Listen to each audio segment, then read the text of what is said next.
thank you to our sponsors, K. Flynn Insurance, elect Bruce Becker for the Lincoln County Fire Board, and the Crafty Midwestern Mommy for their continued support of the Lincoln County Podcast. Welcome. Thank you for tuning to Lincoln County Podcast today. Remember to like, share, and subscribe. And I've got a great guest today. Super excited to sit down and talk, and we're going to get with it today. So I'm going to turn it over to my guest to introduce herself. Hello, I'm Cailyn Meyer with my business Bookkeeping, and I do all things cash flow. So a little confusing because bookkeeping is my title. That's how I started my business. And then last quarter, so Q4 of last year, I realized I was doing books, but people actually weren't looking at their financial statements, and it was driving me crazy. And yeah, I come from a FP&A, financial planning analysis background. That's what I spent most of my corporate life doing prior to opening the business. And I was like, okay, you can't force them. So basically, I've been going through this whole process of, raising prices, firing clients who don't, have the value, and restructuring my whole business from bookkeeping to the fractional CFO in a way. So chief financial officer. So basically what I'm doing is I'm looking for clients that really are looking to grow, or, they have so much, they make all this money, but then have nothing to show for it. So really, and the main things I do is I do financial statements, but I spend more time on teaching you what they mean, how to read them, all that fun stuff. And then also cash flow coaching, which is the biggest thing I think that I do. And then tax planning, of course, because everybody wants to save tax dollars. And then, of course, the FP&A, so financial planning and analysis, and really just learning your business from a numbers standpoint, because I always say the numbers don't lie. The numbers tell the story. Even if you can tell me whatever you want to tell me. It's typically tied to emotions, where I just kind of look at the numbers. And of course, I take that into consideration, but I always look at the numbers for what it's actually saying. So that's kind of what I do. Well, I think that's super important, especially to business owners, because meeting and talking to so many of them, that's where it almost seems like there's two types. There's the people that are really good at that, but are not very good at the other aspects of their business. Or they're like myself, I understand a lot of that stuff, but I don't have the time. Yes. With the martial arts school, the painting company, the speaking, podcast now, the coaching, with everything I've got wrapped up, I know what I need to be doing, and not exactly all of it yet. I've been learning a lot and growing the businesses. There were mistakes made, different things with CPAs over the years that kind of bit me in the rear end. Right. That I was like, well, why did they do that? Or why did they do this? Or pulling up 2 years ago, went to do a line of credit and was sitting there going through everything and was explaining to the bank, spun my stuff around. I said, here, look at this. And I went, whoa. I said, that's really wrong. And she goes, yeah, it's not the number you just told me. I was like, yeah, we did $989,000 that year. I was like, why does that say 425? And we went through it. Sure enough, they missed 500,000+ in income. The accountants just made up all the numbers. Mileage on the vans, everything was fictional. There wasn't because I kept asking them, hey, don't you guys need some false to all of it? But I was working 16-hour days every day. I sent someone down from the office to pick them up. I never really sat down and went through them right. And they are confusing to someone that doesn't know. I mean, I don't know what all this stuff means.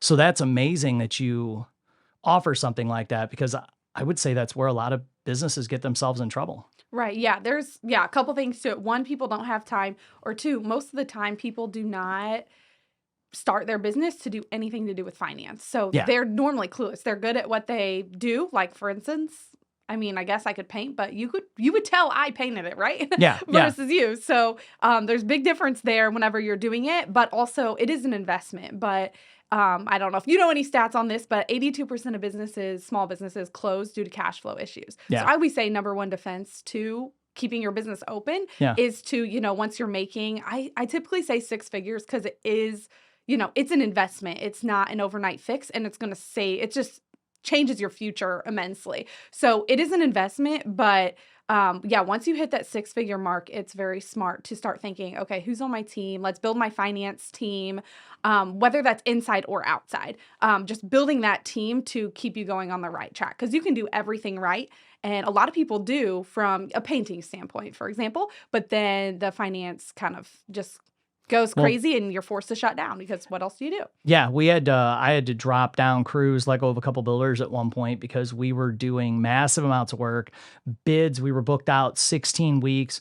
We were to the point that I shut off my social media because we were getting negative reviews because I couldn't give. I was 3 weeks out to even give a bid.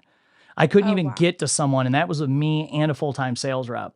The trouble was I wasn't able to run all those people, handle the jobs, teach martial arts, and sit down and go through every little aspect of the bookkeeping. And at that point, when you've got that, I had 18 employees just at the school, just at the painting company, not including my Taekwondo school. I think at that time I had 31 total employees. It's a full-time job just to take care of the finances and watch what's coming from where, who's got what. And when you're dealing with contractors and stuff, you finish a job, then sometimes you got 30 plus days before you're paid. Mm-hmm. That part of it was overwhelming. I actually got a tattoo on my arm that says "Who's got my money?" and it's a reminder for me never to take my eyes off of that because it ruined my credit at the time. It was absolutely. I was lucky that I caught it and downsized and I hate to use the word, but pivoted Yeah, no, what you we have were to. doing and went back to doing more. So with paint jobs, a lot of them are paint now, pay now. Homeowner, we paint that week, they pay. If I got 4 crews doing repaints, that's $25,000 at the end of the week minimum coming in. Well, that was able to dig me out and fix everything. But to get bigger, that is something that's detrimental. And I feel like that is something that a lot of people really need. You need a couple things when growing a business. You need the content creators. You need the people putting out because the volume of social media you've got to create Oh, is yeah. ridiculous. But you as one person can't do it. And that's one thing I've learned through a lot of coaching is so many people are afraid to let go. I hired a company to mow my grass last year. It was the best thing I ever did because on Sundays, if I did have a Sunday free, I didn't have to do my yard work. Best thing ever. And have it someone like you come in. So how does that work? And I'm asking this from a potential customer standpoint. I'm really interested in this because this is the biggest place that I slack with. I wouldn't say I slack. I check my bank accounts every day. I watch everything, but I would say is the biggest place I could use work or could have a professional in there that would make a difference for me. What does it look like when you come into a business and work with them? Right. So typically people reach out to me for depending on what, different things, whether it's bookkeeping, cash flow, very rarely somebody looking for just tax planning because so Yeah. many people offer that. Um, And of course, well, when you think of an accountant, you think that they're saving you money on taxes, but unfortunately, these days, that's not really it. A lot of CPA firms around here, at least, that I know personally, they just do filings because that's all they have time for because, there's not very many accountants for as many businesses as there are. Yeah. So, but yeah, as far as working with me, so the first thing I do is I do an assessment on your business. So basically, I collect some numbers in their revenue, and this is top line revenue. So I actually call it real revenue, which is different than top line revenue. Your top line is what you bring in, but your real revenue is what you're actually managing the business with. So for instance, materials and subcontractors, those I do not count as real revenue because they're not real revenue because you have to get those in order to, get the Yeah. sale. Yeah. Yeah. So I have the thing. So, and this is also profit first methodology. So it's not my thing, but my firm is licensed to use it, market it, whatever. So that in itself is just a whole certification program. There's I think 500 of us around in the United States as of now. Group, I guess you can say we do continuing education, whatever. But so I would come in and assess your business. So you get your top line, you get your materials and subcontractors, and then that's going to leave you your real revenue. And then we'll look at, okay, well, how much are you paying yourself? Because that's very interesting. Most Mhm. people underpay Oh themselves. yeah. Yeah. Yeah, 100%. Yep. especially getting started, Yep. and then operating expenses, and then profit, and then taxes. So are you saving for taxes? Are you saving for profit? And what I mean by profit is really an emergency fund, 3 to 6 month emergency fund, but also for opportunities. So like, for example, if you wanted to buy another van or another truck Yeah. for the crew or whatever, you're having some of that. So you're not financing all of it if it's not the right thing to do. If it's the right thing to do, then you do it. But that's kind of what it looks like. So I do that quick assessment and then we'll say, okay, with your industry, your revenue, your real revenue, this is kind of where you should be. And then, I kind of show you, okay, whatever. And then we show you the ROI. And then you kind of decide yes, yay or nay. And then we kind of go from there. So it's a lot of obviously meeting over the course of a year. So it's a year contract. And then after that, it's month to month if you want to continue. But the year, we kind of focus on that. So we dial in on that. That's the first thing we do.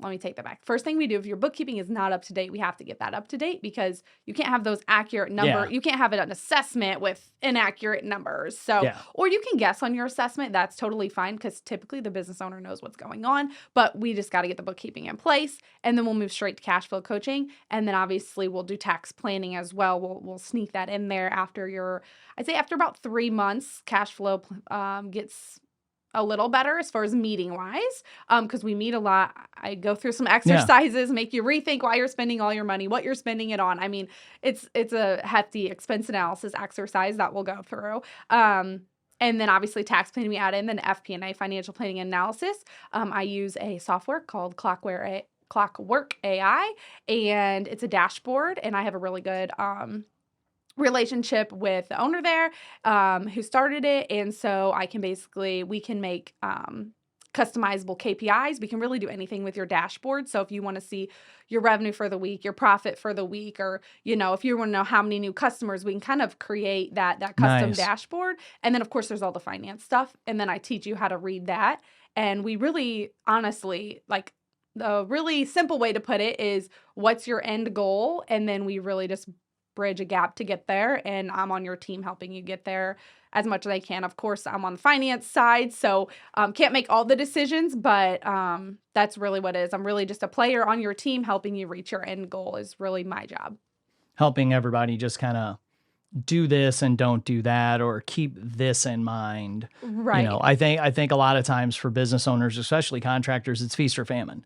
I know our monthlies they kind of roller coaster because we might do a bunch of new construction for 2-3 months. And then on the 4th month, we get paid on all of it. So then all of a sudden that month will be, I know when I was like going to the bank, we were going over things like, wow, this month was really high. And this month I was like, well, yeah, that's because we finished all these projects and the payments came in. Oh, okay. That makes sense. And I could show all the additional deposits. It wasn't really that we added any more crews or took on any more work, but then it's, at that point, then you pay this and you take care of that. And one thing that I've always, I don't know if it's a bad thing or not, but when those clients always pay, I go in and zero everything out.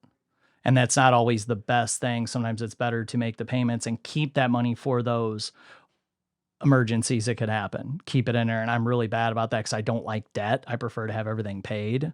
So I'll go in because I know that at some point we may take on a couple contractors, or one of our builders may have a little boost in work and we may be stretched a little thin for a little bit. So it's good to have someone like you on their team to just be like, hey, here, do this, not this. Do that. Let's plan for this. Because as a business owner, you're wearing a lot of hats. Yes. So that's a big one. And that's one of my big complaints with our software we were using for managing the painting company. I would go in and it didn't allow us. We've been looking at some softwares, but we've been so busy, I haven't been able to really dive into them. They don't track the man hours very well on the jobs. So we'll have to go in manually, look at where we sent everybody, look at clock ins, double and triple check stuff, then add it all up. Then I'll add in my materials and figure out kind of roughly where we're at, just to make sure and this is mainly because of inflation, materials goes up, labor, a lot of things have changed in the past couple of years. Am I still bidding correctly? Did we, these couple projects here, they added a few things to it. Do I need to adjust things accordingly? Or are we good? Are we doing good? Where are we at? So I know as long as we're making a profit on it, we're doing good, but I don't have time personally with the businesses and all the hats I wear to go in and really research what should the profit be for a painting company? Where should we be on this job? What should we be saving for taxes? So that's great. So you use a lot of different terms like cash flow analysis was one of them. How does that break down? Is that kind of what you were just saying? Yeah. So expense analysis, and actually you just brought me up to another point. Yes. So as far as the inconsistency in cash, that's something that we work on. You're good. that's something that we work on, as far as, because people, or some are seasonal businesses like Yeah. landscaping, Yep. you have that seasonal business. So with the cash flow coaching, we make sure, that it goes into this account for a specific reason. And then you have your taxes account that you don't have you have access to it, but we typically turn the online, or like the amount off, or we do a whole nother login. It depends on what bank you bank at. But you have a whole tax account, a whole profit account, and you don't even see those. So it's basically Parkinson's law, supply demand. So Yeah. if you see it in your account, you're going to spend it. So the whole point is to out of sight, out of mind, and then just spend, what you have to work off of. So that's something that is really big too, as far as inconsistency in cash flow. And then, I know earlier we were talking about how you went to the bank. So I also do Clear Path to Cash is another certification from Cashflow Mike. He's really great, that I have, or actually I haven't taken the test, but I went through the course. So not officially certified, but Yeah. that's another one. And so like that's something that we can do as well, as far as we look at your bank, or, like I know what a bank's looking for. I know all the ratios. We look at it, and then I can prepare you ahead of time. Because if you go to the bank saying, I want as much money as I can get, is a lot different than I Yeah. want $800,000. Here's my stuff. It just makes you, kind of know what you're talking about and confident that you can get it. So we can kind of go over those numbers as far as like, yep, you should be good, or you might run into a little bit here, but let's get a little bit of a backstory as to why maybe they should loan it to you, especially small town banks. Sometimes that backup really kind of helps. Yeah. And then as far as profit goes, or earlier I was saying start with the end in mind. So that's really like, what are your goals really in life? So like, did you start the business to not work the business and have somebody run it for you? Okay, well, obviously you're going to have to pay somebody. If you're not paying yourself enough, then you're in big trouble. If you're paying yourself enough, then eventually you'll be able to replace, but you still want something. It's your company, right? So we just kind of make sure that what do you want out of your company? Like I said, do you want to leave it? Are you just going to sell it? Or, what's your vision? And then obviously we make sure financially you're on your way to get there. Makes a lot of sense, because again, that's just something that's it's hard to plan for. And like you said, with the loans, that was an issue we ran into, maybe year 2. I don't remember which year it was, but the accountant just wrote off everything they could dream of. I mean, they were so proud of themselves. Oh, you got this big return coming. And they had wrote off so much stuff that I immediately was not approved for a loan on it using the business statements, because they're like, whoa, because it was just too much. They didn't show any profit. They really did it from a standpoint of, look, we got you a big tax return. Well, that's not what I wanted. I wanted to show every dime of profit that year because I really wanted a small line of credit for the business to keep growing. And they had already finalized it, signed off on it. And that was something that I've had to always go over with my accountants is, hey, I'm not looking for the most write-offs here. I want to look good. I want it to look good on paper. And that's not their job. That is one of the wildest things I learned about business is you've got your accountants. They're trying to quote unquote save you on your taxes.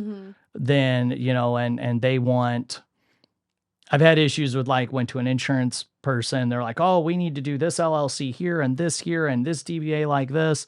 And then a week later, 2 weeks later, I did something with the accountant. They're like, whoa, we want the LLCs like this and this. And finally, I just realized that I'm going to talk to them. And then I'll go to my attorney and be like, all right, you're covering my ass. How do I need these to look? Because his job's to protect me. Their job is trying to save money or save that. We just kept getting in the beginning with the business growing so many contradictory things that we would do this we didn't know any better. You're trusting that person with that title. Whereas if having someone like you on staff, you have somebody that is your job. Your specialty is the money. No, we want to do this. Yep. And that's great, because that's a question I ask is, hey, what's your goal? Do you plan on getting a loan within the next year? No. Okay. We're going to take out the tax planner and we're going to save you as much money as possible. Okay. Next year, or, as soon as you think you're going to get a loan, you have to communicate that. Of course, I ask it every now and then, but if you're like, oh, hey, I think we're going to get a loan for this, then it's like, okay, this year we're going to hold off on all the special tax planning that we can come up with to save. Maybe we'll hold back on that so you can get approved for that loan. So that's actually a great point and a really good question. And like you said, you have so many different people telling you so many different things. So having that one person who knows exactly what you're looking for because maybe you didn't communicate it to the insurance guy because why would you? You're just Yes. looking for some insurance. So yeah, having that one person on your team to come back to. And then also like, of course, I'm willing to talk to, other people for you. Like if, hey, who's your attorney? Okay. Yeah, we can have that conversation and then leave you out of it. Of course, you Well, have then final everybody's more say. clear. Everybody's Yes. more clear on what's going on. That was one of the problems that I had in the beginning. So I've had my martial arts school 15 years. I've had the painting company 6. One of the problems I ran into in the very beginning was finding a CPA or accountant that would sit me down and teach. I told him, I was like, I don't want to do it myself. I want you to do the bookkeeping. I want you to do all this stuff, but sit me down and teach me so I know throughout the year what to do and what not to do. Mhm. Because every year I'd get done, they'd be like, oh, wish you wouldn't have done that on something. And it was like, well, I don't know. There's so much knowledge, there's so much information out there, but it's what's the direction I want to go? Am I finding the correct knowledge? Am I making the right choices? And I think I speak for a lot of business owners. We're all very emotional. We're all very passionate about what Yes. we do. So sometimes it's hard to be like, oh, here's $5,000 sitting there. Yeah, let's take on this big project. I can cover this. I can skate that, whatever. We can make it work because there's going to be a bigger payout later when maybe we need to turn that project down and put that money to the side. And that's something I've been guilty of several times to where it's put me not in a position of losing the business, but in a position I just didn't want to be in. Right. To where it was like, okay, we've got all these trucks out. We were running 7 trucks at one point, all this work. And then I'm literally having the office call people every day. Hey, you ready to pay your bill? Hey, you ready to pay your bill? To where we were honestly, we were being pushy and it was unprofessional, but I didn't have a choice. I need to get the money in. We had grown so much. Like I said, we were booked out 12 to 16 weeks and I couldn't even get to a bid for 3 weeks. I didn't know what else to do, but just keep making it work. And it over the years, it did nothing but just hurt me. I'm Julie Forster with Crafty Midwestern Mommy, your local boutique embroidery and fabric store. I sell fabric as well as sewing notions and also teach classes. And then we also, on the other side of our business, do machine embroidery, custom apparel for local businesses, and just personalized gifts. Again, the store's name is Crafty Midwestern Mommy, and that's how you can find us on all social media platforms as well as our website. To where having that person to lay all that out with you, because you can hire a financial planner, you can hire this or that, but no one really kind of covers it, especially when you're self-employed. Nobody talks about profit. That's yes. Nobody talks about profit and nobody talks about cash flow. And those are 2 things that small businesses don't know what they're doing with. No, you've got to have cash flow. And it's a full-time job to learn about them yes. to the extent that you should. You could probably get away with it a little bit, but yeah, it's profit and cash flow is the weakness. And that's, like I said, when I started my bookkeeping business, I thought that was going to help people, but I realized I'm not helping people as much as I want to and as much as I should be because they don't really care. So now that's why I've kind of shifted. Like, no, I want to work with business who want to grow and who want the cash flow and who want basically value. Do you value me? Okay. If I'm just doing your bookkeeping, I'm transactional at this point. You just don't want to mess with it. And that's okay, but that's not for me. I want to help people understand their business and get to the next level. Well, that's one of the reasons I never hired a bookkeeper, because every time I would speak to one, I was like, okay, and we're going to sit down and we're going to discuss every month. Okay, Matt, you guys did this and this. What we should do is this, and this, because I'm thinking, okay, I got 5 crews going. They're on these job sites. They have enough caulk. They have enough putty. Is this job going to be done here, here, and here? Can I get someone over here on Thursday? Right. I'm doing all of that. Plus I'm writing the bids. Plus I'm coordinating with my office who's doing the follow-up emails and taking care of payroll. I don't have time to sit down and I can do the bookkeeping. I don't have time to sit down and analyze it and step away from the business and analyze it and look at what I'm doing and second guess it. You need that other person to look at what you're doing and say, hey, why don't we do A, B, and C? Oh, hey, that makes a lot of sense because this is going to give you the cash flow you need, or this is going to help you achieve this goal in 6 months. Whereas a business owner, sometimes you're just doing what you can to make ends meet that month. It doesn't really matter the size. Right. And you're so emotionally attached in a good way to your business, or I don't know that I've ever met anybody who's not, but I'm sure there's somebody who's not. But most people are emotionally attached. So when they're making decisions, they're based off of emotion and not off of, hey, what do my numbers say? And that's kind of where I'm kind of scale back. And I'm like, I know it's emotional, but this is what your numbers say. Ultimately, you're the business owner. You make the decision, right? Yes. But you're there to give them that counseling of saying, hey, I know you want to do this, but man, here's what the numbers are saying. Here's where everything's trending. And I know from like sitting down with my different businesses, and I'll kind of get like Jim Carrey, and that was movie 23 where he's writing numbers all over the place. Like I'll go a little crazy at the numbers and I'll dive into them, and man, it'll take me days to go through every little thing, and I'll find every bit of payroll. I'll find every little thing and look it all over, and then go back and double check bids. And there's so many things I'll do that I'm wasting time. I need to be out there on the job sites. I need to be checking quality, inspecting things, not going through something that I really don't know what I'm doing. I'm just learning by mistakes or going off of mistakes that I've made over years. And just trying to make sure I don't make them again, or sitting down with the accountant and trying to verbalize that. And they're like, well, what are you really trying to do? Well, I'm trying to get a line of credit. So quit writing everything off. Show some damn profit. Well, how about we show this amount?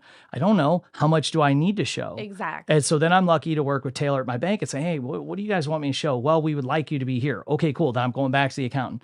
Meanwhile, no one's watching the job sites. So it's one of those things that a lot of times I'm just like, pardon the term, it's like, fuck it. Just whatever, here's money, here's this, do this. And at the end of the year, I'm like, man, I wish I would have laid that out better, because I tried to study a lot about money, learned a lot about cash flow when I started up, didn't understand it. Then once I realized and really got the understanding of what cash flow is and how you got to bid, and you have to constantly have that flow of cash through, it started to make more sense. But it's a full-time job. It is. And it can make or break you really quick. And it's been in the back of my head. I never answered your question about the expense analysis. So go ahead. Yeah. I was like thinking, Two people just flowing on stuff. We'll miss things. It's okay. Yes, I know. I was like, I need to write down what I'm forgetting you're to good. say. But so expense analysis. So this is great. So what I typically do, it's for, now I can't even think of what it's called, PRU. That's what it's called. PRU expense analysis, what I call it. And it's a job, but really it's go back 12 months, look at all your bank statements, your credit card statements, whatever related, or you can look at your profit and loss, but you have to look at it transactionally. So that's why I just say grab all your statements. And you have 3 different highlighters, and you're highlighting what brings you profit, but you could replace. And that would maybe be like software or whatever. I'm not saying to replace it. It's just to check it out. And then U is neither, unnecessary, not necessary for profit. So you do everything. So then we kind of get a look at that, and anything with a U typically goes right away if needed. So I'm not saying you can't ever have anything, because some things are nice to have, but not necessary, right? So if you're at the point where you can add unnecessary stuff, great. But unfortunately, most of the time people are overspending on their operating expenses. So the U's get cut, and you can always add them back later, but you want to cut them, to get you fiscally healthy. So that's kind of the expense analysis in a wrap. And then the other part of it is you do it with your employees, which is really hard, because you're emotionally tied to your employees. You could be a people pleaser like myself. And it's really hard to let those go, especially the ones that are used that are bad, that might be a family member, let's say, or whatever it is. But typically I'll try to urge people to do it, but they don't always do it, and that's totally fine. In the end, like I said, it's your business. I'm just trying to help as much as I can get you to where you want to go, and these are the steps I think necessary. But hey, if you want to take a different path, cut a little bit more expenses, keep that employee that is unnecessary, whatever you want.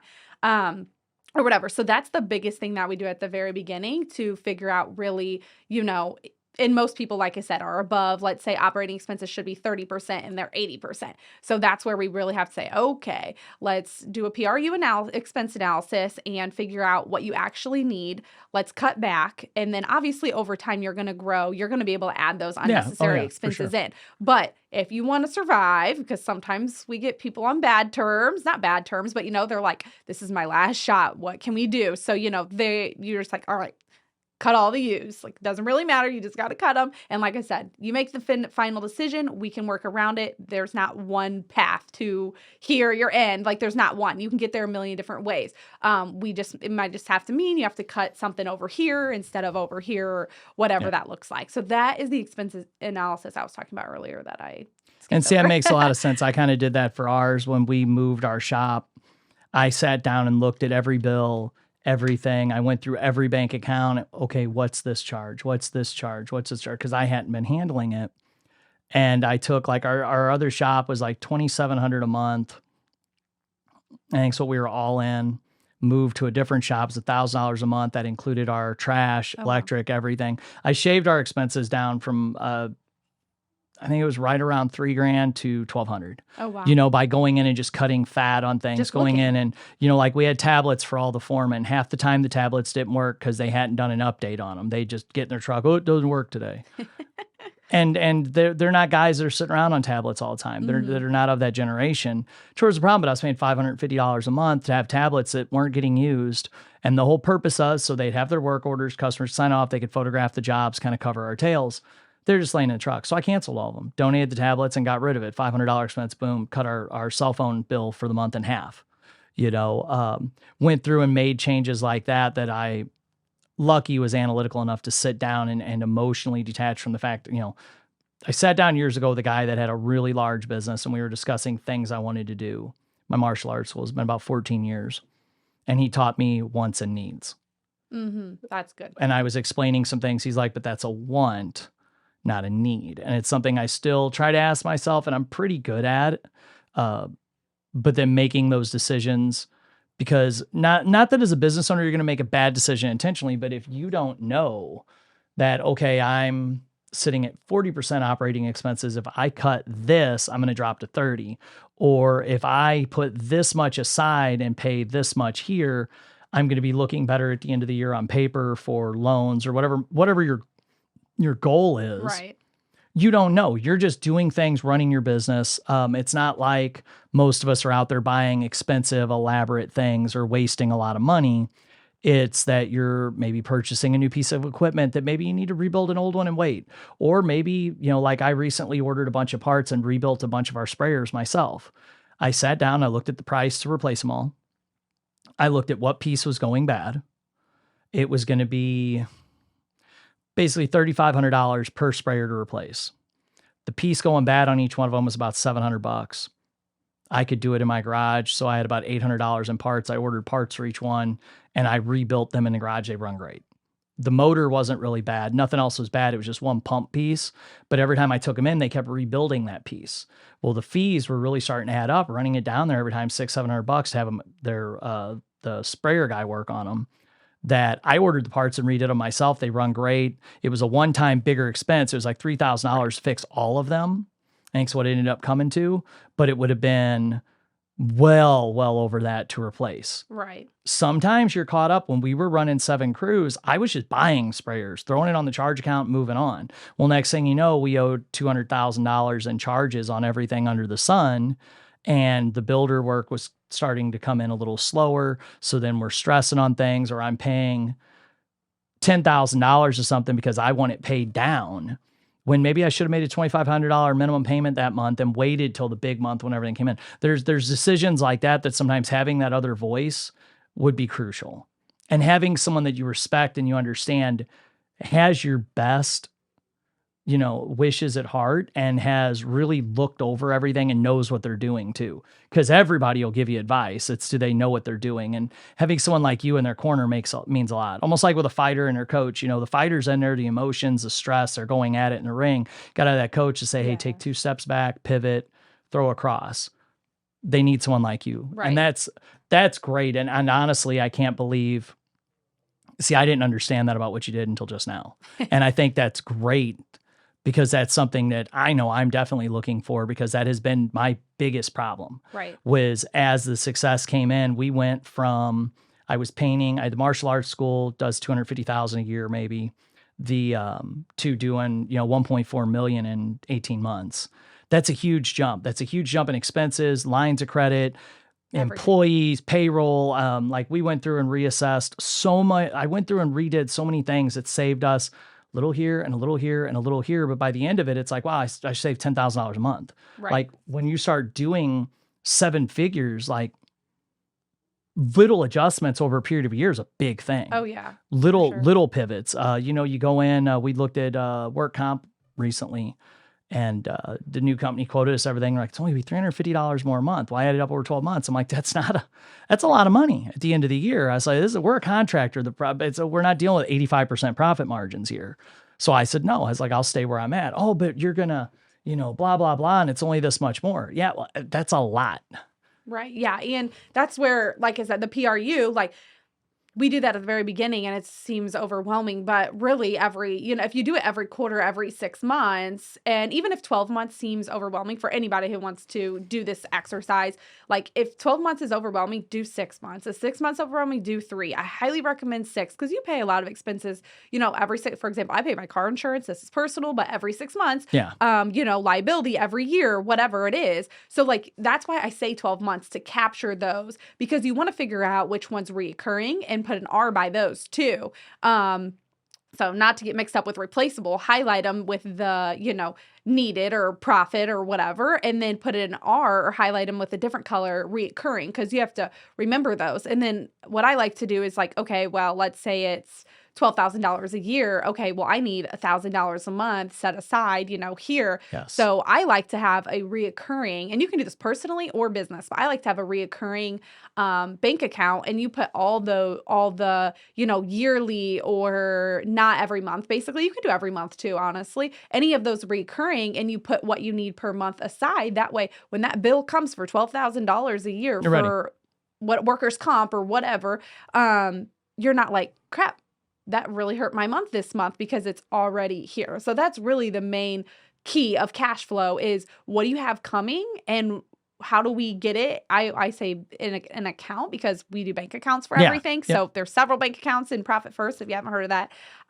But so like I said, recurring, get it over here. And then, okay, I have one that's there. So it doesn't hit your operating expenses. And it's not like I can't take this job because I can't front $5,000 because I have this $12,000 bill coming up. So you're just really, because honestly, if you think about it, it should be a monthly expense. You're typically paying yearly to get some kind of discount, right? It's not like yearly is the only option you can pay. So really, you should be doing it monthly. And if you can kind of break it down and save that per month, then obviously you don't have that headache of $12,000 once a year or whatever that is. So we just break it down very simple, or try to break it down as simple as possible for, like I said, you to understand cash flow. But again, like I said, nobody's talking about profit, because I think it's like 80, I think it's around 80%. It's 70, 80 something percent of small businesses. It's 80. I just looked it up the other 80 day. Yep. small businesses living paycheck to paycheck. So or 80%, well, 80% of them close in the businesses- first year. 80% close in the first year, or it's 70 or 80. I think it's 82, but it was 70 last year. I don't know. But either way, high percent, over half of small businesses living paycheck to paycheck. Yeah. Over half of small businesses, you don't get, that contractor leaves you or that builder leaves you, and you have to shut down because you're living paycheck to paycheck. Well, and I've come into that before, where we've taken on contractors that are builders that wanted to keep adding work, and I told them no. Why not? I was like, because I'm not going to be dependent on you. I keep my workload diversified for that reason. But no, a lot of times too, as a business owner, we'll have different things coming up. It's like, okay, this one sprayer's acting up. I'm only going to pay myself a little bit this month. I'm going to go buy a new sprayer. And then that hurts me when I want to go buy a new home or buy a car, because I'm hurting. And it's like, well, no, I made all this money last year. I could have paid myself extra that month, but I chose not to. And that's another thing I think a lot of people get into this business and don't understand. I didn't until I got in and learned it, that a lot of people, the way they build it, you're just building a job. You're just building a job you're getting your paycheck. If you get it, the employees always get theirs, but do you always pay yourself? No, I'm bad about it. I'm real bad about it. And that's where someone like you coming in to be like, okay, here's what you're going to pay yourself. Here's how we're laying everything out, would just help immensely. Right. And if you put yourself last, well, two things. If money is your only goal, you're eventually going to get to where you've reached your goal and you don't care anymore, right? Because you have the money. So what's going to happen is you're going to burn out in your company. You're not going to continue to grow because you're comfortable. But then there's always going to be someone right behind you that's going to go up. So you have to find something more than just about money, which typically that's the reason people open, and that's fine. But once you get there, you need to pivot to something else, or else, something's going to happen. It's not if, it's when, right? Well, and a lot of people open their businesses out of passion or love for doing something. But at the end of the day, money makes the world go round. If you're not paying yourself, if you don't have the money where it's supposed to be, you're not going to have that business. Yes. And that's another thing. Yeah. If you're not paying yourself and you're paying everyone else, like, you're working more than 40 hours a week. You are going to exhaust yourself in not paying yourself. You're not going to have any motivation to keep going aside from, let's say, the passion. But passion without money, like I said, or like you said, money makes the world go round. You can't do it. Well, and that's something like years ago, and I don't remember which influencer, which coach. I follow a lot of the big ones.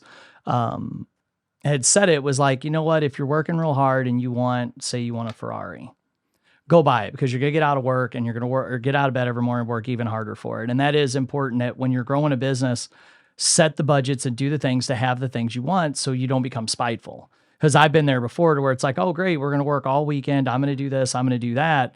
What do I get at the end of the day? Nothing. I made sure everybody was paid. I covered our expenses. I did this, and it was either by a mistake that I made. It's no one else's fault but my own. But I've been there to where I'm pissed. I'm going in, I'm doing it purely out of the spite of the fact I have to do it. I'm not getting that reward. You're not getting that financial stability because you own a business, you're growing, you're trying to expand. So you're purchasing new vehicles, you're adding to your fleet, whatever you're doing, you're adding equipment, taking on another large project that you're going to have to front some of the materials for. You put yourself in a bad spot, and then you're irresponsibly putting the employees in a bad spot too, because you're putting them in a spot to where, are you going to be able to pay them? How's that going to work? Right. Yeah, for sure. And another thing is the profit. So another thing that Profit First methodology has put into place is that you have that profit account, which I've talked about. And what they like to do is every quarter, and I did not mention this earlier, but every quarter you get to take 50% out of that profit account as a quarterly bonus as the owner for the risk that you're taking, the hard work that you're putting in. So your owner's compensation should just be for the work that you're doing, right? And then your profit is that extra quarterly bonus, and it's supposed to be spent on pure whatever you want in the personal goal. Yeah, it's your reward. So whether that's a nice dinner, whether it's a vacation, whether it's whatever you want it to be, that's what it gets to be. But the whole point is it's not supposed to go back into the business, and you're supposed to, have something to celebrate for. Yeah, no, and that makes a lot of sense. And that's something most of us business owners are guilty about. We'll have that extra money and we'll be like, okay, I'm going to do this. Or, I've done that before with the academy, to where it's like, man, we had a killer year. And instead of taking that, throwing it into my personal account, in the beginning, I ordered all new gear for the school. I remodeled, or I did this. And it was stuff that was a want, not a need. And I should have taken that as a reward and bought a car, went on vacation, or done something with it. And that was something that I want to say Grant Cardone talked about, one of his, pay yourself first. You've got to take care of yourself, or else you're not going to be able to do the work. If you don't fill your cup, you can't fill other cups. And I think that's so important. But again, a lot of us don't know how. I mean, that is something I have been guilty of time and time again. I'm like, boy, I got everything nipped in the butt. We're doing good. Boom, phone rings. It's a new builder, new large contractor with a large project. And I'm like, you know what? I think I can juggle this and make it work. And the next thing you know, you're like, wow, this is too much. Right. We're in that position right now. We got a bunch of new work. We've been working all winter, but most of these jobs haven't paid yet because they're for a builder, and they pay it 30 days after closing. So at any given point, I may be waiting on $90,000 plus to come in. And it's really weird to be working 7 days a week, crews going in and out, martial arts school full, coaching clients going, everything I'm doing is busy, booming. I have no free time, but no money. Right. Because it's all out there. I'm just waiting on it to come back. And that's a very stressful place to be for business owner, because you're working hard, you're cutting your employees' paychecks every week, but you're crimping on yourself because you've got all this other work out there. And that is something that like I said, I've said this a couple times, I've been very guilty of that. Right. And it's I think a lot of business owners are, because it's just a lack of understanding. Lack of understanding, and you think it's the right thing to do. Yes. But, it's really so, and I think you listen to a lot of the same people I listen to, but I think almost all of them, I think I've heard all of them say that for all the podcasts, whatever they listen to, but like whatever you do now with your money, whenever you get more and more, you're just going to do the same thing. Yep. So that's why, even though maybe that profit, you're only $1 a month profitable, who freaking cares? Like, you have to get in the habit. So I say profit is a habit, but really you can make anything a habit. But if you make it a habit now, then it'll become a habit later whenever you have all this money. But that's why, like I said, it's really get into your habits, even though profit is $1, whatever, at least you're profitable, right? Instead of the other way around where you're having to close your business down because you don't have that opportunity. So whatever you do now is what you're going to do in the future. Just because you think, oh, I'm going to do this when I get this amount of money, or I'm going to do this when I hit 6 figures or whatever, probably not going to happen. That's why it's really important, like I said, to form those habits at the beginning, even though it's so hard. But if you can form them at the beginning, it'll only get better. Well, and see, I'm guilty of that. I'm going to just do it this month. I'm just going to do it for 2 months. Won't pay myself for 2 months. I'll just give me a little bit to make the bills, and I'll take care of me later. And, here's another big project. No. Okay, 2 more months. 6 years in going, all right, this has got to stop. But again, it's like, well, once we hit $1 million and the business is successful, I'll do X, Y, and Z. Well, then it's like, well, maybe when we've done that for 2 years. Maybe we've done it for 3 years. Then we'll start doing it. Never happens. No. And I thought by taking me out of the office and putting me in the field that, with the staff taking care of different things, and we were all guilty of it. I'd order this, or we would be doing a big set of cabinets. I'd order a $2,000 cabinet rack. Be like, yeah, just put it on the charge. We need it. We got to put the cabinet somewhere. I was bad about reacting to that stuff. Wasn't buying anything in my personal life that was outlandish or crazy or fancy anything. Just kept putting money back in the business. And it's something that in the beginning made my businesses great because I did reinvest back into myself over and over. But at some point you have to look at the profit, pay yourself, and treat it like a business. Because like you said, say I'd like to bring someone in to run the painting company. I don't pay myself enough to be like, okay, I'm going to pay them this and then just withdraw from the profit. I don't even know how to do, I don't even know what that would look like on paper. That's something that I would have to completely reconstruct and work on. But that would be a big goal for me to lighten my load, is have an actual manager at the business running everything, and then take my profit every 6 months or whatever, however it looked when we put it together, to not really sell the business, not really get rid of it, but to have someone running it, have it in good hands, be overseeing it, but not be the one that's there all the time. Right. Like, what do you want? Like, eventually, yes, I'm like, my goal eventually is, work 3 days, be a mom more than I am a business owner. So that would be, I get to work 3 days a week and get to truly, because I love what I do. But I would like to have, like you said, a right-hand man, woman, whoever that is, that's, able to do what I can do with my clients for them as well. But so that's kind of my end goal. But yeah, some people want to be completely out. I don't know if I could ever do that. I couldn't be completely, but for the majority, someone else to run and put out the fires, and right.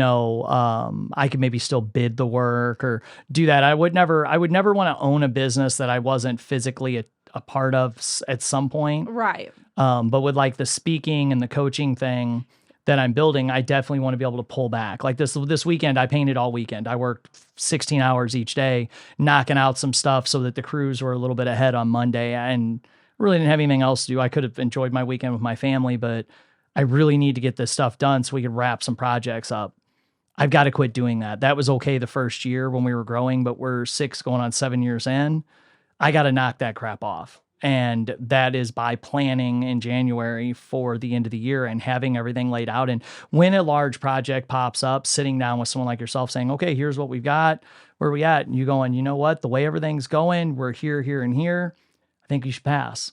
And going, okay, cool, we'll pass. Because I'm very coachable on that aspect, but when it's me, I'll sit down, look at the numbers, be like, I can make this work. Yeah. Well, I'm getting tired of making it work. So I get it. And that's something I think all business owners fall into. And then eventually they just run out of ways to juggle it. And that's a great point of, it's not always about money. It's only started for money. Yeah. But it's not always about money. Yeah. Money will make you crazy. Chasing it, I guess you should say. Well, yeah. And no matter how much money we've made, you still have the same problems. You just have more payroll, more taxes, more materials. With being a contractor, I mean, that's the majority of it for us is, the 1 year we had $700,000 in just payroll. It was over 50% our expense. That's a lot. That's the biggest expense most of the time. Yeah. And then, look at probably $300,000 that year in supplies alone. And that's not to include cell phones, car payment, vehicle payments, anything like that. Fuel, $3,000 in fuel costs a year.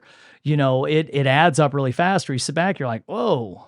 People forget. Made $100,000. Yeah. People forget all the other costs that come along with it. Like, yep, I'm a 7-figure business, but here's, what it is at the end of the day. And that's, and it's normally out of control unless you have some kind of methodology in place or managing your cash flow. Unless you got that under control, then it's normally interesting to see, okay, you are a 7-figure business, but your profit is $11,000, for example. I've seen that. Yeah. I've seen Well, and the other thing that they don't realize that runs rampant in the contractor trades is callbacks, going back. Hey, we need you guys to come back out here. We had to put in 3 new doors. Okay, well, we already painted all those. This house is not. Yeah, I just need you to come out and knock these doors. Well, now you got a day of a guy going over there to prep them, paint them. Well, a lot of the builders don't pay you for that. They don't pay when something gets ripped out like that because you're there because of their volume. So it's one of the things I'm pivoting away from. We're keeping one builder. We're going back to repaints because with multiple builders, those constant, and the one of our large ones, like if there's an issue like that, they pay us. Whereas some of the others, it's just kind of accepted that you go back, you scratch their back, whatnot. Well, that stuff adds up when you're running 16 employees and you've got 10 of those phone calls in 1 week. Yeah. And it's nothing to do with what we did. It's somebody put a door on backwards, or somebody went into a house and, the wind caught a door and broke it, or we just walked into a house, we already painted. The guys are going in to do the trim, but we're going to have to roll all the ceilings because the taper came back through and refloated every ceiling. Right. And that recently happened on some apartments. They sent the taper in to touch up an apartment. He touched up the entire building. It was 18 units.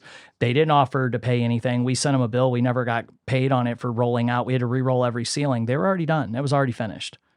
I went over there myself and rolled them with the crew just to save the fact that I knew it was going to cost an arm and a leg to do it. I set up and I was the one that went in and rolled all the ceilings, since I don't really directly hit labor technically. I mean, I do, but since I'm not paying myself, it doesn't matter. And that was a big deal. And that's the stuff that really adds up when you're looking at a 20% profit margin at the end of the year. Well, then you start figuring all that stuff in. Well, now you're not even down to enough to really run it. The cash flow of the business looks great on paper and sounds good, but is it really worth it? Right. Well, Ian, with the builders, being able to make that decision to say, no, I'm not working with the builder unless they're willing to pay me. That's what you should do. If you can't be if you don't have cash flow, you can't be in that situation. You're going to do it because you have to. Yes. But the being able not to is great. Well, and that's one of the things that one of the reasons we're pivoting right now is I'm so tired of, we'll show up, they'll call something in, we'll show up and it's not really ready. Or this morning, for example, my guys showed up at a job. We had the code to get in the back gate out at Innsbruck or Incline Village. And the guys were sitting there till 7:20, couldn't get in, called me. They shouldn't have sat there that long. They should have called me before that. We called the builder. He's like, oh, yeah, the code expired January 1st or expired last Friday. You'll have to go to the front gate. So it was almost 8 a.m. before the 2 guys got started. The one guy been on the clock for an hour and a half because he's a foreman. He got paid when he left the shop. The other guy been on the clock for an hour driving around because this person forgot to communicate with us. Now, we spoke to him Sunday about some issues at the house. We had some questions, but he forgot to communicate the gate code issue. So that cost me $250 this morning. That shit happens daily, almost, with contractors. They'll call in something on a Thursday. We'll go Monday morning, and they will not have bothered to check it out over the weekend, and nothing will be ready. And they're like, sorry, it's not ready. You'll have to come back Wednesday. Well, I already have a job booked Wednesday. So now I got to find somewhere to send the crew and move something over for them on Tuesday, or I just got to send them to another job and have extra guys there, which that's a waste of money because if I have 3 guys on a job or 4 guys on a job, if 3 guys are there, say they get it done in 8 hours, if 4 guys are there, they'll get it done 6.5. Well, doesn't add up. And that's one of the stresses with a contractor, but with working in construction is it's so rampant and unorganization is so plagues all the fields. You show up, this isn't done. Or like we went and painted some ceilings the other day for one. They got to have a taper come through and fix 90% of the stuff. Like 90% of it was not fixable by just a little spackle. So I'm gonna have to go back and touch all that up. Well, that touch up that doesn't get charged for. If they're a contractor and we hit them with that, they're not going to have us come back anymore. So it's this weird thing. So we're pivoting back to working for homeowners because it's just rampant. And homeowners are bad about it too. They'll hit you up. They always want some type of little freebie. Hey guys, can you paint this closet over here while you're here? And the guys are under the permission to, like, if someone adds a door frame, it's not that big a deal. Let's make them happy. There's always a little gimme to make them happy, but some of them run rampant with it. Or a $10,000 job and we get down to the end of it, they'll be like, I don't like the color. I'm not paying. Well, now you're tied up in court suing them because they don't want to pay because they don't like the color they picked. And it's like, well, we have a contract. You chose the color. But now we had that happen 3 jobs in 3 months. We had a builder boot us out on the last day, kicked the guys out at 2:00, said she didn't like, said there was a spot of paint on the floor under the paper. And there was a little bitty spot like that big.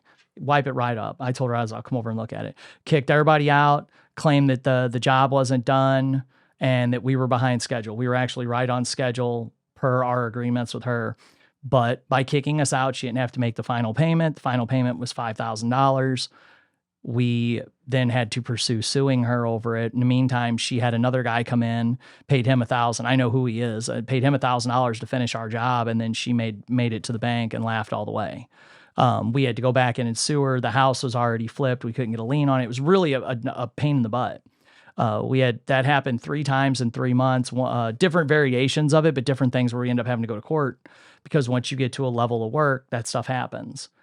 Well, the crews are like, whatever, what job am I going to next? It's like, well, could we maybe try a little harder to work with them? Like, I'm trying my butt off, but most of these honestly wasn't their fault. It was the lady I'm pretty sure had planned this.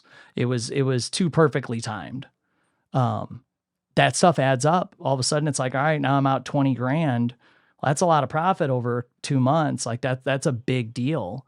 And the employees just shrug it off. I mean, what do they care? They don't own the business. And I don't blame them. I wouldn't have when I was an employee either. But at the same time, I'm going, all right, well, I gotta pivot here. But if you have your eye on that prize better and you have someone in your corner following that money, you have that, like the old cartoons have the little devil and the angel on your shoulder going, I wouldn't do this, or I would do that, or don't worry, we've set this money aside already. Yes. And most of us contractors, we're buying material. We're not saving money. Right. Yeah. And exactly.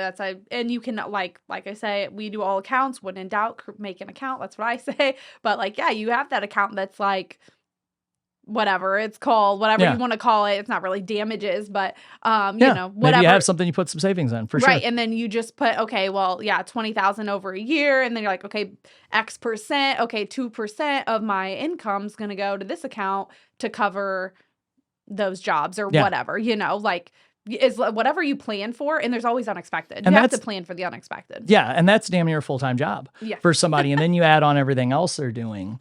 That adds up a lot. That's one of the things with the martial arts school, we're a membership base. So I know exactly what's coming in every month in, month out. I have a strict budget sheet set up and I sit down when tuition hits, I pay all the bills, I zero it out, I pay me and I'm done. Super simple. That one's really easy. Then the painting company, you're dealing with so much more money and so many more variables. It is a full-time job to have someone on staff like that. What is it that kind of made you get, did you always, I have a friend of mine works for the IRS and I always tease her about it, is there just something about numbers? Because I hated math personally. I love it now, like basic math, because it is what makes everything work. You need it. Yes, you have to. And with numbers, everything makes sense. Because there's no emotions in numbers. Did you always like numbers? What's your story with that? Yeah, this is really funny. So my whole entire life, I wanted to be a teacher. Okay. And then my senior year of high school, senior year, a teacher of mine had us do a research project on what do you want to be when you grow up? What do you make? Blah, blah, blah, blah, blah. And so I grew up pretty poor. So I was doing some teacher research and was like, I don't think I want to be a teacher anymore. So I literally Googled least amount of schooling, most amount of money. Really? And accounting came up. And I was like, math has always been my favorite subject. I can do that. So I went and got my master's in accounting and then worked for the Big Four for a little bit and then worked at Cosmos Corporation for 4.5 years. And before I went out on my own. And now I say I get the best of both worlds because I'm teaching other business owners how to manage their cash flow. So it's literally it. And I've always been, I don't want to say obsessed, but I've always budgeted from a younger age and everything just because, like I said, I grew up pretty poor. So I was like, this is not happening. How do I fix this? So I've always been a budgeter throughout college, throughout everything. So now it's awesome because I'm teaching small businesses and individuals. Actually, I have another business that's individual focused, but that one's kind of on the back burner. For now because businesses have kind of taken over and I got extremely there's got to be busy. a high demand, a super high demand for what you do. It's just a matter of getting the name out there and people understanding it, because Right. I literally have asked so many CPAs to do this with me, and so many anything. It's one of the reasons I bank where I bank is Taylor actually took the time to sit down and help me with a lot of this stuff that I was like, I just don't understand it. I'm making all this money. Where is it? Help. Yeah. And where the hell is it? But, I see this and this, but it's hard too, because I'm not spending it irresponsibly. I'm paying $70,000 a month sometimes in payroll. Okay, maybe I don't need to work people on Saturdays because the overtime's killing me. Maybe I shouldn't have offered overtime. Like, there's little things that someone like you could help with. So I could see that being on the forefront, because you've got to be swamped with that. And Googling something like that, looking it up and taking it, there's nothing wrong with that. A lot of people try to be shy about the fact that they're doing a job for money, but I only opened the painting company because I knew it would make good money. I knew I could make $1 million a year with it, and I wanted to do it. Yeah. Like I said, I have no shame in it. Like, I was just like, I don't necessarily enjoy, I like learning about things I want to learn about, but I'm not like a school person. So now I'm a total nerd on things that I want to be a nerd about, not what I'm forced to learn, right? So like, I was like, least amount of schooling, most amount of money, because like I said, I just wanted different circumstances for my children. So that's just what I Googled, and that came up, and I was like, I love math, and I loved going through college accounting. It was great. And then, like I said, now it's like best of both worlds. I'm being my teacher, but I'm also being I say coach instead of teacher, but it's really both same thing, right? Different, but the same. But I'm like, I'm being a teacher, and I'm using my degree, and I'm doing literally what I love, which is anything to do with money. But I always say it doesn't matter how much you make, it matters how you manage it. So no, and for sure, no, I completely agree, because there's been spots where we were making, one of our top months was $140,000.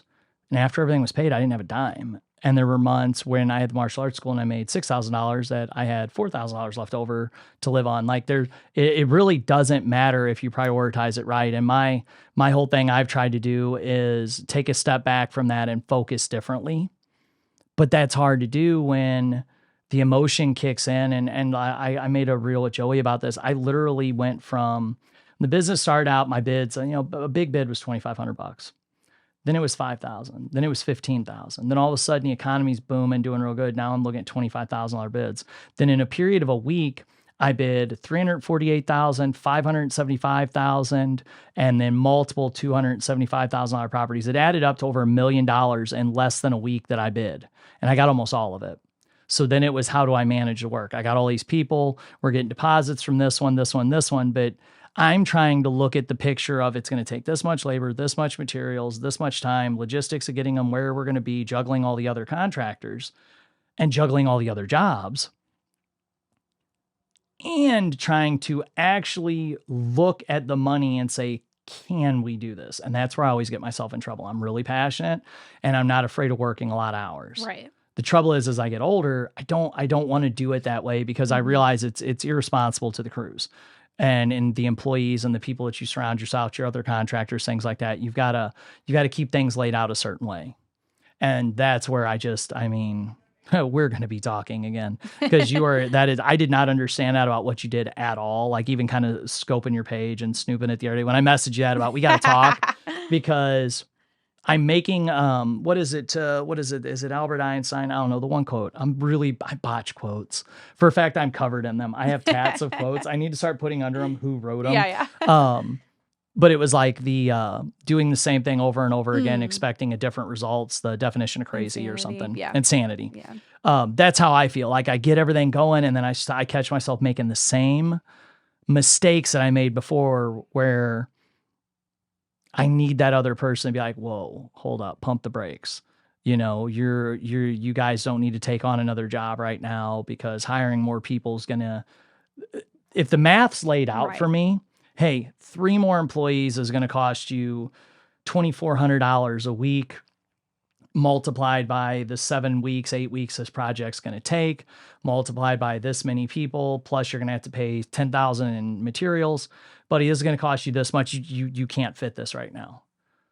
I'm a level ahead. I'm not the type of business owner to be like, no, I'm doing it because I'm the business owner and I'm the boss. I'd look at that and be like, shit, you're right. Okay, I'm good. Yeah. Whereas my math in my head, I'm like, I can make this work. But I forgot this. Yes. But there's something, because I'm doing 20 other things. Right. Yeah. No, I totally get it. Like I said, if you like I said, numbers don't lie. If you lay it out, it's a lot easier to be like, Yes. no, instead of trying to do it in your head and forgetting that one thing, or even just an outside look, a fresh set of eyes, somebody Yes. not emotionally attached. Like there's a million things, but yeah, it's a lot easier when somebody lays it out for you instead of you thinking of the 100 things that yes. you're thinking of. Because all I'm thinking of is, does this make financial sense? Where you're thinking of, okay, I need this many people, going to Yes. work this many hours. I need this much for materials, and what are the logistics? Do I have enough vans for that day, or whatever that Yep. looks like? Yeah, I'm looking at so many other things. Well, and Jocko Willnick, I watch a lot of his stuff, and one of his books talks about observing, stepping back, and he uses a term for it, but you're looking over the battlefield, or you're looking over your business from an elevated point. You're stepping out of the business to overlook things, and sometimes as business owners, we're down there in the mess with everybody, and we can't do that. We can't step back and look at it to where you with the numbers are going to step back and you're going to be like, hey, I know everything's going good. I know you guys are rocking. Everybody's in a good place, but here's your numbers. We need to stop. Right. And that is something that I have just desperately needed. With my wife and I running things, there'll be times where she'll be like, man, are you sure? Yeah. And I'll convince her. And it's not her fault. I'll convince her we can do this. And she doesn't have the experience with the numbers enough to be like, no, you shouldn't. Right. Here's why. So having that other person on the team, plus then it takes that fight out of, and for any husbands and wives listening us that run business together, I know y'all fight about the money because we do. Like it takes you out of that position too of, well, let's go sit down. Let's talk to Right. our financial Hash it out. coach. And I'm a big believer in coaches. It's one of the things that's gotten me to where I'm at. It's something I'm looking into now more as I want to build a coaching business. I'm finding a coach that teaches you how to build a coaching business properly. Looking at monetizing social media. Like I'm trying to take a different look at my coaching and my speaking business. One, because the profit margins are way higher. I can help people, which is what I like to do. Helping people through painting. We paint and then we can use the profits to help people, but actually sitting down and working with businesses and helping them grow and like what you do, it's fulfilling. And very much so. Yeah, I agree. And at the end of the day, I don't have materials. I don't have employees. There's a lot of stuff that comes out of it to where I can work with people on a much better basis and help them grow and achieve, which is going to make me feel satisfied. But I'm also, the profit margins on that are going to be so much greater to where I actually can, I don't need to make 7 figures a year as a coach. You can make $10,000 a month. 90% of that's coming back to you. 85% of that's coming back to you. So you don't need to be a 7-figure business with it. And that's Right, where yeah. I want to be. I've done the 7-figure thing with all the employees and stuff. And I realize that it's not always what it's made up to be. If that was the only thing I could do, but I also am very talented at teaching martial arts. I'm working very hard on being a speaker. So there's other avenues there, but then bringing someone like you in to be like, okay, here's this, and this, let's, put this here. Let's set these accounts up. That's something I've like tried to look into before. Okay. Should I have a savings? Should I have this? Should I have that? I've read the Dave Ramsey stuff but then how does that apply to me? So having someone like yourself to look at it and apply that, okay, here's what you need to do. This is what John Boy down the street's doing. That's what you read in your book. But what you need to do is here. Yes, everybody's different. Everyone has a tailored plan. I love Dave Ramsey, but I'm not a one shoe fits all type person. So I do love his stuff, but some people aren't willing to eat rice and beans whenever they have debt. Like some people are okay with having debt, and that's okay. So that's why I say start with the end in mind. And anybody who works with me, they're going to fill out something and it's going to say, what are your goals before we meet, aside from like maybe a discovery call is what I call them, just to learn more about you and your business. Aside from that, before we have our first official meeting after becoming a client, you're going to get something that says, hey, what are your goals? Yeah. And that way, like I said, start with the end in mind. And then here you are now, here's this. And my job is to build a plan to get you there the hopefully fastest way possible. But like I said, I don't have the final say. I'm a coach. I'm not a, you're just giving your opinion. Right. You're not like handcuffing them and saying you can't. No, right. They're ultimately responsible. But that's another thing about it that I do is like you have to be willing to change your mindset and sacrifice to do anything really. But I just say you have to be ready if you want, especially cash flow coaching, whenever you're, should be spending X% but are spending way over. Those are not the hardest. I don't want to say it's the hardest change for companies because they really have to scale back. We have to figure out, okay, well, you want to be here, but this isn't getting you here. So it's really not convincing, but you have to really be very clear on laying it out. Like you cannot get there with you continuing to spend, how you spend. So you just really, if you want to change or you want to grow and you're willing to invest, then it's an easy answer for me, I would say, as far as yes. But what I get most is, like I said at the very beginning, is they just see me as transactional as a bookkeeper. And that's why I can't just be your bookkeeper anymore. I won't even take you if you just want to be a bookkeeping client, because I want to bring value. And if you want to grow, I want you to grow. Well, and they've got to understand the importance of that. Like someone like me that's went through some shit with it realizes that having that person, like it's actually a game changer. That was one of the things when finding Get Attention was I had all these ideas for podcasts and content creating and all this stuff I wanted to do, but I didn't know how to put it all together. And I came in here for a podcast, met Joey, and was like, you are the puzzle piece I needed to really build this into something. Now I got to figure out how to make it work. Yeah, I'd say same thing. I was like, I'm like, here's me. I'll say kind, but I don't fluff things. Like I'm not going to sugarcoat it. I'm going to tell you the truth. Reason to. I'm going to be kind when I say it, but I'm not going to sugarcoat it. Like I'm just very blunt, straightforward, whatever you want to say, but in a nice way. I would like to think, but maybe not. But I'm like, I'm so sick of, I don't want to do social media because everybody's fake. That's what I told them whenever I walked through his doors. I was like, I don't want to do social media because everybody's fake, but I know that I need it, but I don't want to do it. Really and truthfully sitting here talking to you, when you look at your profile and stuff like that on Facebook, it does not give you 1% of the information of what you actually do. You need to create some stuff with him to really get it across to people, because there's probably a lot of people that are needing you that don't realize they need you yet. And that is the best way to do it. I had someone message me last night from across the US. Oh, wow. Hey, I've been watching all your videos, love what you're putting up. And we're still going back and forth on different reels that we've put up. I had no clue she was watching them. I've gotten so many messages like that. So many people stop me and are like, hey, you know what? I was struggling with something, and that one thing you put out, man, helped me a lot. It's actually mind-blowing. Like I told you, in the last 30 days, we've had right at 50,000 people through the page. That's insane. That just baffles me. And I've only got 2,800 followers. So what's that going to be like when I have 10,000 followers? Right, Well, that's going to be a couple 100,000 people through my page that are getting that information, that maybe there's someone that's struggling with it that they need it. And I'll tell you what, I mean, the amount, do you realize we've been going, how long we've been going? Oh my gosh. Yes, that's how much information. Yeah, I looked up. That's why I checked my photo big. I was like, holy shit. No, I was like, I didn't look because I didn't want to. No, I was like, good. I'll just wait for him to tell me no. No, we're going to have to wrap up now. But seriously, like you've got a lot of great content and a lot of great information. I bet there's a lot of people out there that really don't quite, and you got to think. So say you go to a networking group, you meet 5 people, 10 people, 20 people. But if you post on social media, my average reel with Joey gets 4,000 views. That's 4,000 people that are going to see that and maybe be like, shoot, I need that. Right. Like if I would have saw a reel with just a tenth of what you said in here, I would already be a client.